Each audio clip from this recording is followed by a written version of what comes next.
to this special place for pre-Palm Sunday, Monday chapel version of Palm Sunday. We're 5-6 days ahead of schedule, but you can come for sort of a tailgate party of Palm Sunday and then go to church on Sunday.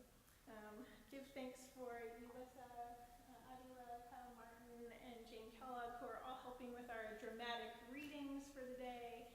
Thanks to Savannah up in the sound booth, who's been fighting wasps in addition to leading our sound for the day. So I'm excited that she's here and brave. And then thanks to Carolyn for helping us with music as always. Some announcements to get us started. If you come back next Monday, we'll have our Holy Week service, a taste of this season. And then you're all welcome to join us at Dunlap Terrace on Tuesday, so this coming Tuesday from 6 to 8 for a colorful celebration of religious diversity. So friends, welcome. I invite you to join in our responsive call to worship, which is from Luke 19:28 through 40. When Jesus had come near the place called the Mount of Olives, he sent two of the disciples, saying, "Go into the village ahead of you. You will find a colt that has never been ridden. Untie it and bring it here. If anyone asks you, 'Why are you untying it?' just say, 'The Lord needs it.'" So those who were sent departed and found it as he had told them. As they were untying the colt, its owners asked them, "Why are you untying the colt?" They said, "The Lord needs it." Then they brought it to Jesus, and after throwing their cloaks on the colt, they set Jesus on it.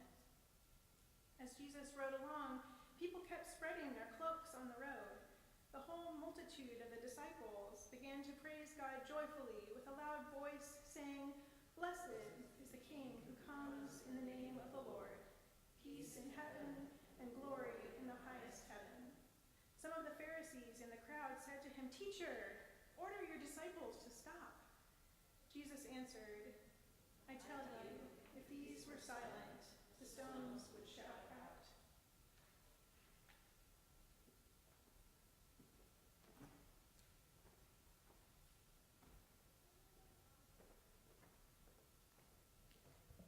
I remember that day.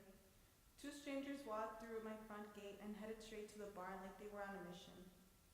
I called for my partner, glad for the chance to run these goods for nothings out of town. Livestock thieves were common in those days, and the government was no friend to us rural folk.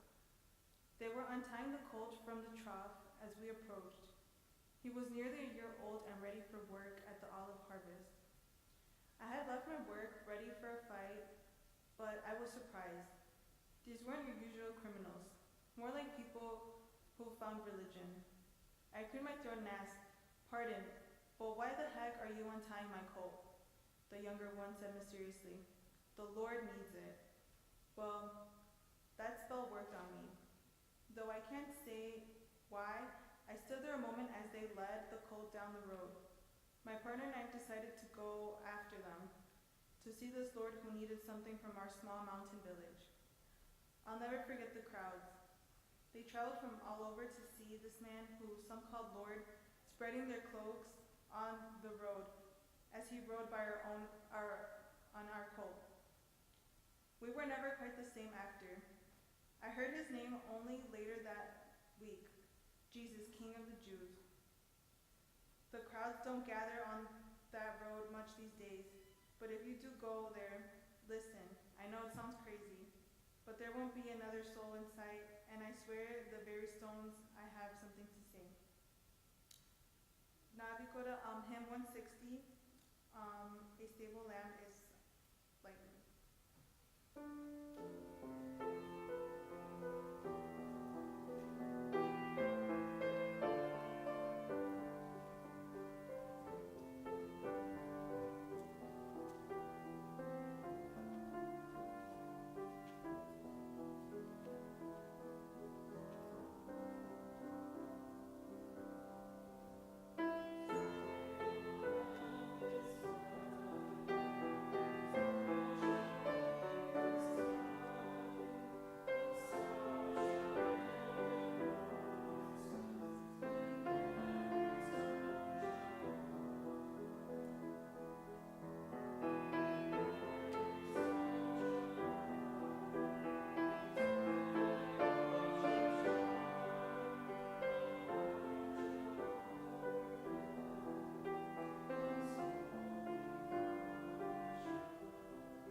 child whom he put among them and said, "Truly, I tell you, unless you change and become like children, you will never enter the kingdom of heaven.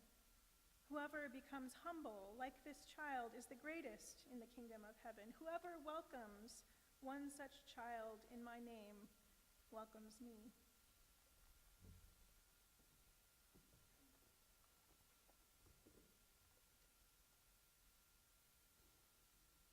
Like so many others, I was there in the crowd with my family that day because I believed that we'd found a Savior in this man, Jesus.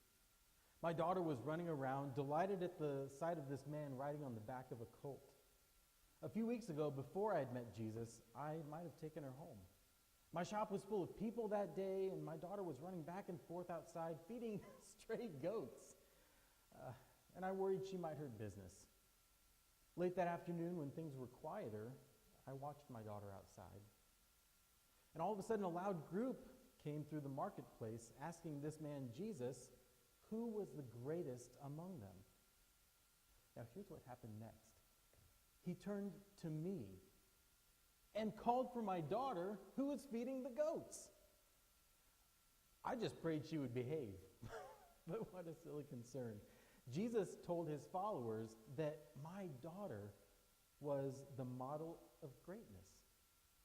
Not because she was well-behaved or well-read or from a wealthy family, but Jesus was more interested in her care for the goats.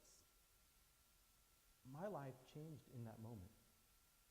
I won't say I closed up my shop or gave up everything, but I find greatness in other things.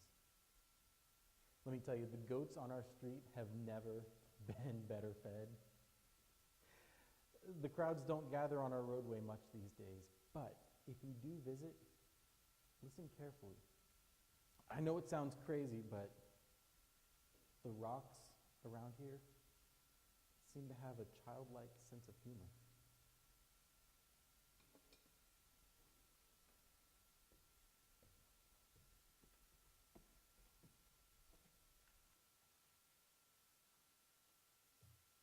Now the Passover, the festival of the Jews, was near. When Jesus looked up and saw a large crowd coming toward him, Jesus said to Philip, "Where are we to buy bread for these people to eat?" Philip answered him, 6 months' wages would not buy enough bread for each of them to get even a little." One of his disciples, Andrew, said to him, "There is a boy here who has 5 barley loaves and 2 fish. But what are they among so many people?" Jesus said, "Make the people sit down." Now there was a great deal of grass in the place, so they sat down, about 5,000 in all. Then Jesus took the loaves, and when he had given thanks, he distributed them to those who were seated, so also the fish, as much as they wanted. When they were satisfied, he told his disciples, "Gather up the fragments left over, so that nothing may be lost." So they gathered them up, and from the fragments of the 5 barley loaves left by those who had eaten, they filled 12 baskets. Where was I on that day? I was right there in the crowd. My heart was pounding as I pushed my way to the front. I wanted another glimpse of this Jesus. I say another glimpse because I had seen him before. My story really starts with another crowd. I was just a kid then, racing across the lake shore, and a man stepped right in my way. I nearly ran him over, and I was carrying my family's lunch on my back, and of course, my parents had told me not to run. Andrew, that's the man's name, managed to catch everything before it fell to the ground. Not an hour later, he came racing back to me, and my family was there. This time, he nearly ran us over. Out of breath, he asked me if he could have my loaves and fish. My parents were confused. Who was this stranger who knew so much about our lunch?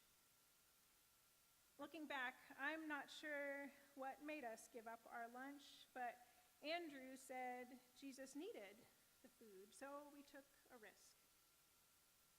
What happened next is hardly a secret. Jesus blessed the loaves and fish and gave them to the disciples, who started handing food to the crowd. There was enough. Not just enough, 12 baskets left over. That experience changed me. It changed my family, too. You won't see crowds along that roadway like there were that day. But if you do go there, listen carefully. I know it sounds crazy, but there won't be another soul in sight. And it's almost like the rocks have a story.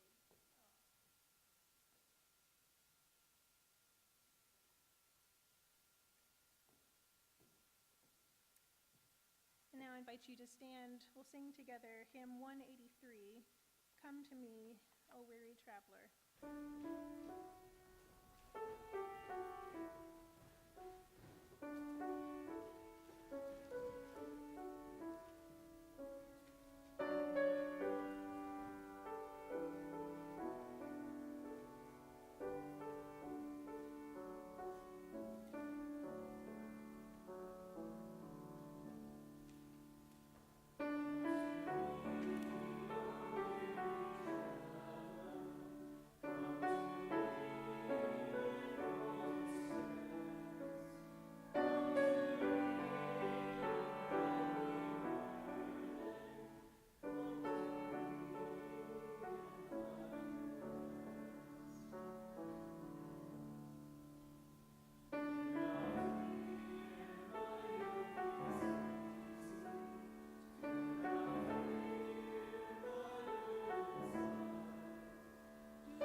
You may be seated. Now, while Jesus was at Bethany in the house of Simon the leper, a woman came to him with an alabaster jar of very costly ointment, and she poured it on his head as they sat at the table. But when the disciples saw it, they were angry and said, "Why this waste? For this ointment could have been sold for a large sum and the money given to the poor."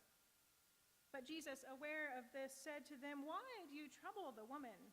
She has performed a good service for me. For you always have the poor among you, but you will not always have me. By pouring this ointment on my body, she has prepared me for burial. Truly, I tell you, wherever this good news is proclaimed in the whole world, what she has done will be told in remembrance of her."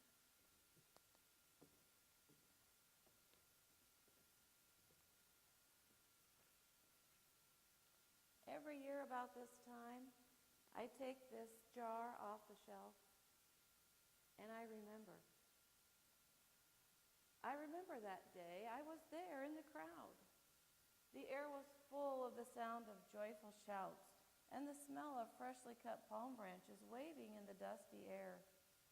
People were stripping the very shirts off their backs, kneeling before this man Jesus to lay them on the road. Can you imagine? It was a beautiful sight.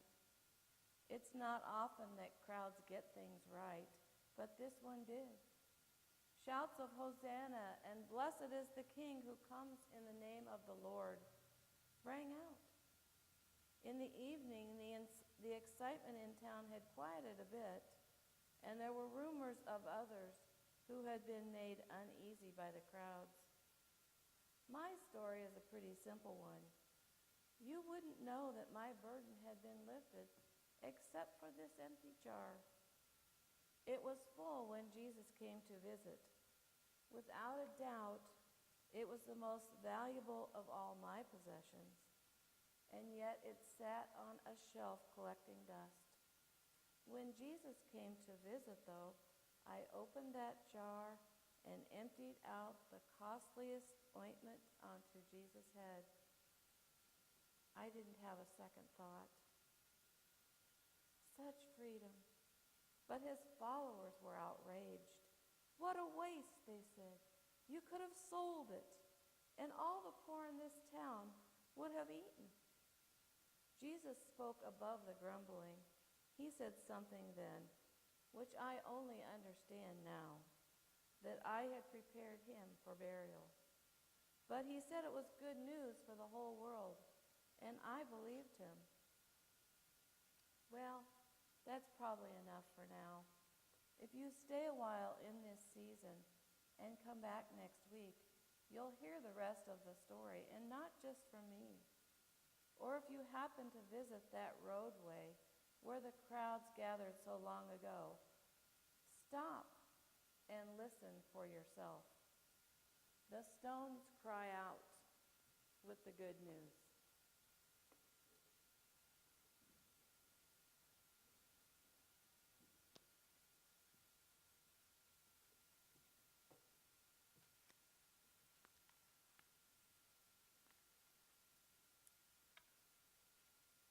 I invite you to join me in the prayers of the people. If you don't already have a rock with you, if you didn't get one on the way in, I would encourage you to take one on your way out. As you carry it with you, pray for the people who surround you. I invite you to pray with me. God of timeless story and scripture, we give you thanks and praise for the ways you continue to speak to and inspire us. When we lack words, let us hear the rocks that cry out. Like the owners of a borrowed colt, let us hear the words of surprise and understanding. Like the child's parent, let us hear the joyful laughter in our midst. Like the boy with the loaves and fish, let us hear the words of generosity and abundance. Like the woman at Bethany, let us give up what is costly for good purposes. And now we pray using the words that Jesus taught his disciples so long ago, saying, Our Father, who art in heaven, hallowed be thy name. Thy kingdom come, thy will be done, on earth as it is in heaven. Give us this day our daily bread, and forgive us our debts, as we forgive our debtors. And lead us not into temptation, but deliver us from evil.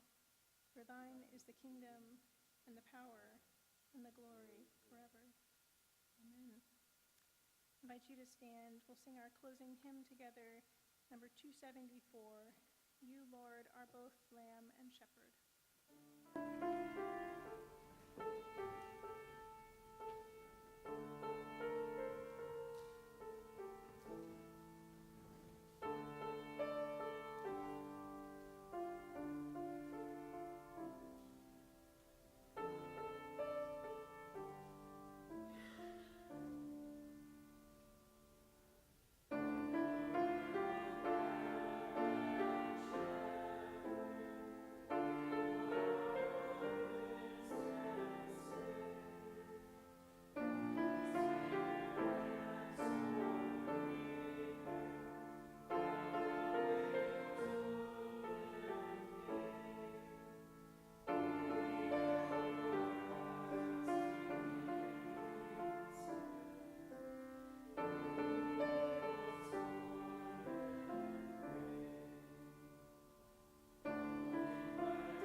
might have to say to you in this approaching Holy Week and Easter season. And now may the Lord bless you and keep you. May the Lord cause divine light to shine upon you. May the Lord look upon you with favor and grant you peace. Amen.